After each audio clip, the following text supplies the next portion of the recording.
Hey y'all, I just had something that I want to touch bases on. It's about spirituality, um, the ongoing and the process and weathering of transformation of death, and our ancestors and loved ones and angels that watch over us. So, a lot of people that aren't educated within the known knowledge for spiritual people or people with psychic gifts that could predict or prophesy or anything of the sort, or talk to their passed on loved ones or anything of the sort, or just connect with the Most High, the higher source, however you want to pronounce him. So I was watching this documentary, and this lady had a house that she's been in for years. It's very beautiful. And she had a psychic medium come in and get a feel of the home, which is one of the gifts that I have as well. And I noticed that I had that certain particular gift when I was with my ex-fiance, and when I first met his mom and I went to their house. When I walked in, it was very thick, it was very heavy. I could tell that a lot of trauma, a lot of arguments, a lot of dark stuff and disagreements and abuse went on in the home. So I asked for a teddy bear, and he brought me one of his mom's teddy bears out the room to hold while I was sitting on the couch, because the energy was that thick. But so back to ancestors and passed over loved ones. When we go to a funeral, you go through the obituary and the whole process of the mourning with the ceremony, and then after that, you have the meeting at the graveyard and the burial, right? So a lot of people may say, people that are spiritual or people that are familiar with the knowledge of angels and ancestry, they say how can our ancestors be a tree, or in the trees, a flower, a bird, or within the spirit of an animal. Check this out. And it all clicked when I watched this just now. When your loved one is buried in the ground, and over time, years and years, their body decays and melts in and marinates with the ground, the soil, the dirt, all the weathering and transformation of nature, where do you think those remains go? It combines, it mixes, and it transmutes, and it turns, and it travels into the trees. Like, when you're, say, for gardeners, or if you're familiar with plants and taking care of them, why do you think we use cow manure, or they use to make soil, the how do I want to say this, the feces of cows and stuff like that, to make soil, to mix in and grow up the plants? It's the same thing. What I passed over loved ones and ancestors, it's the same thing. So over years and years and throughout the time, when the body decays and goes on into, hopefully,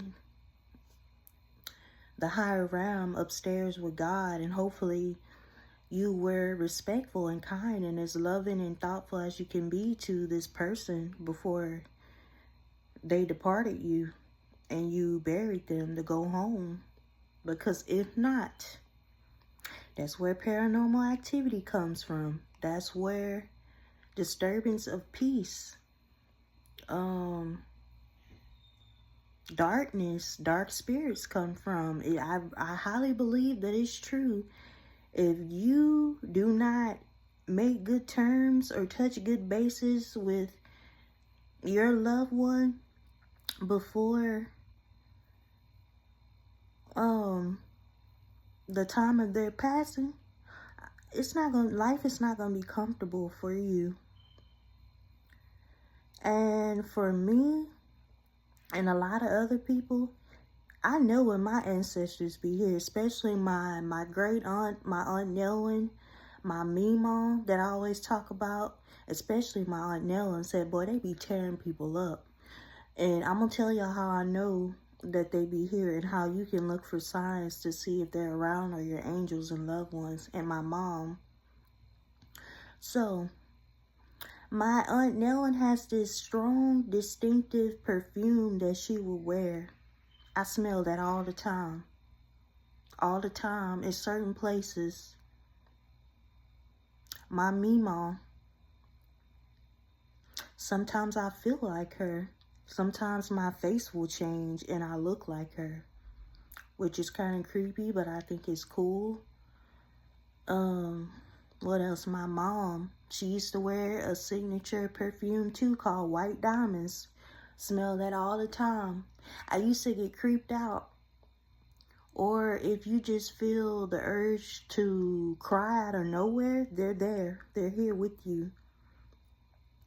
Or you can just smell certain things that they used to love, certain foods, certain scents, or certain things that they're trying to get your attention.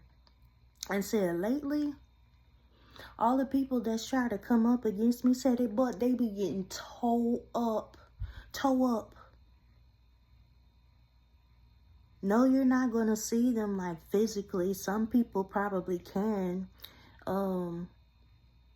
see their loved ones. We have separate and different gifts. I probably have way more that I haven't even unlocked yet, but be tearing people up, to be making people sick for bullying me and messing up my life, beating on me, be tearing them up. If you're one of them people that wreaks harm upon people and havoc and mishaps and bad fortune, and you wish the worst on somebody, be careful. Be careful. Be careful. I'm telling you. Be careful, please. Because you don't know what you dabbling in. You do not know what you're dabbling in.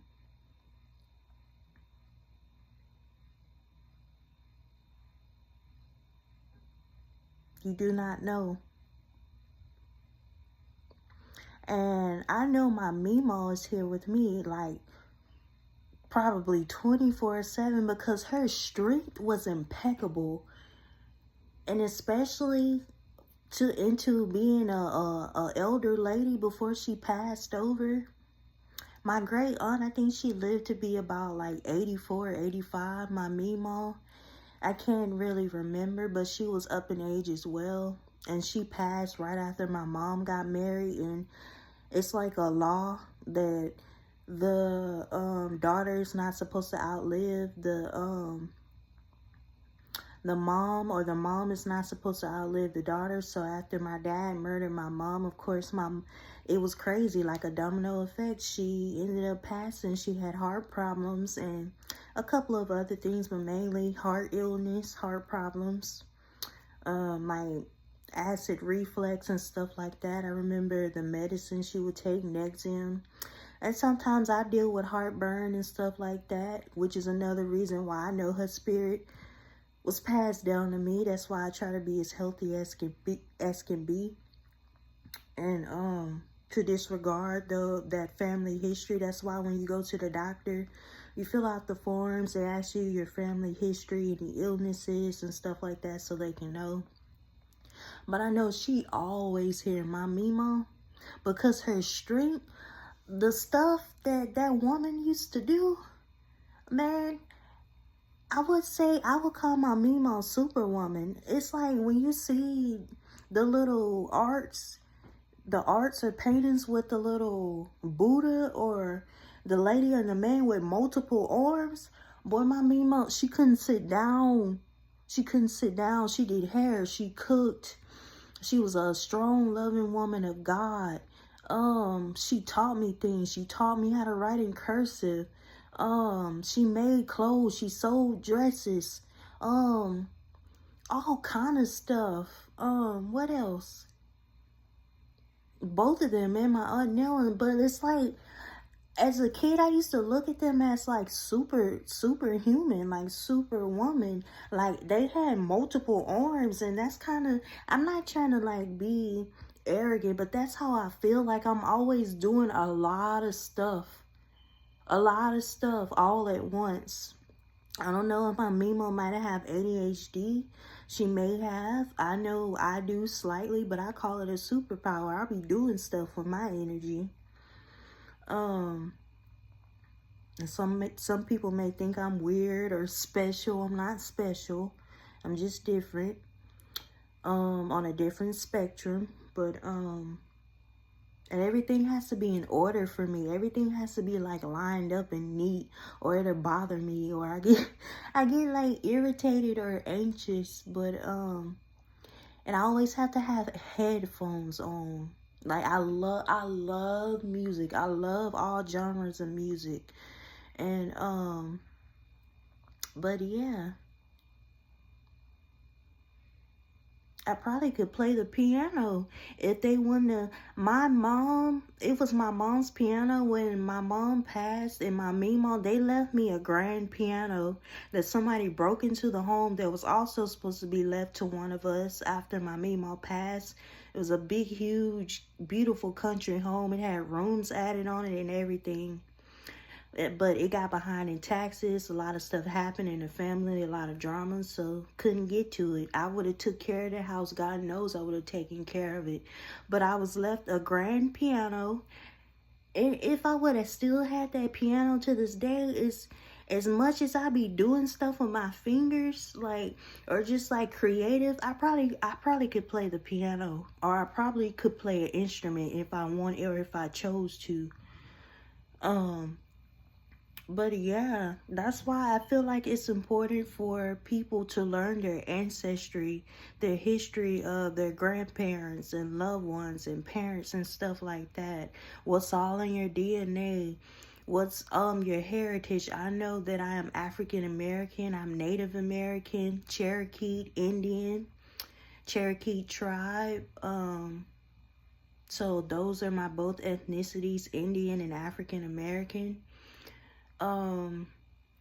What else? But yeah, see, my roots, man, they go deep. They run real deep.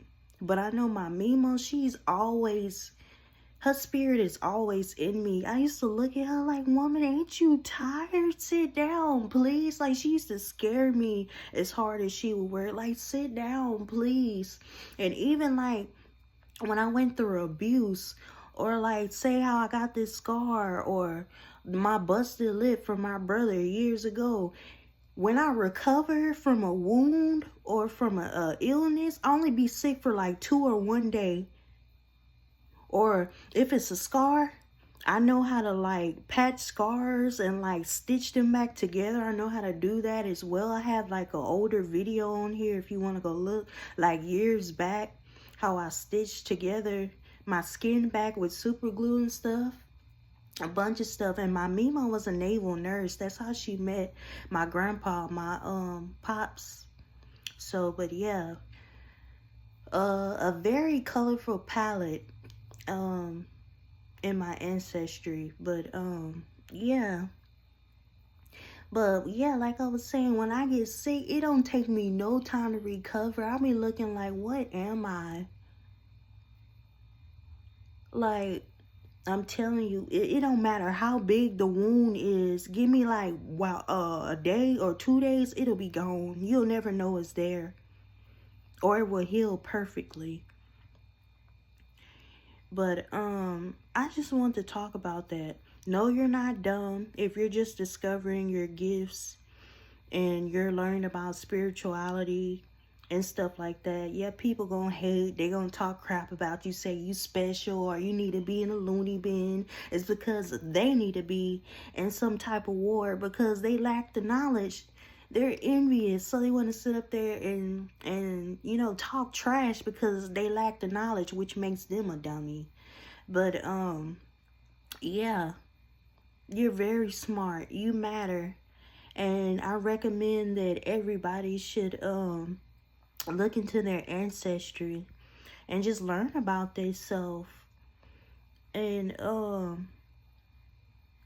yeah, and I know my sister be whooping butt too. She was a thug. My sister was very gangster. She was very gangster and she was very protective of me. I miss her every day. I know she be tearing people up too. They be trying to come up against me. Probably be spooking the hell out of people. All of them. I'm telling you. But I just wanted to say that. And happy early Martin Luther King Day. I know it's tomorrow, but I just felt like I wanted to get on here and tell y'all a little bit about history, ancestry, and just God and how he works and how everything is embedded and connects to each other. All the knowledge. You just gotta think. Just pay attention to nature. Because I know, man, on a quiet day, on a stormy, cold, like dreary, like a hard day of rain, say I walk outside to take the trash out or just go breathe some air, it'll stop raining. Kid you not, it stopped raining. Or if I go outside, say it's a sunny day, it's real hot, or it's just real still and quiet, but them trees be swaying. As soon as I come outside, they be cutting up. I be like, hey.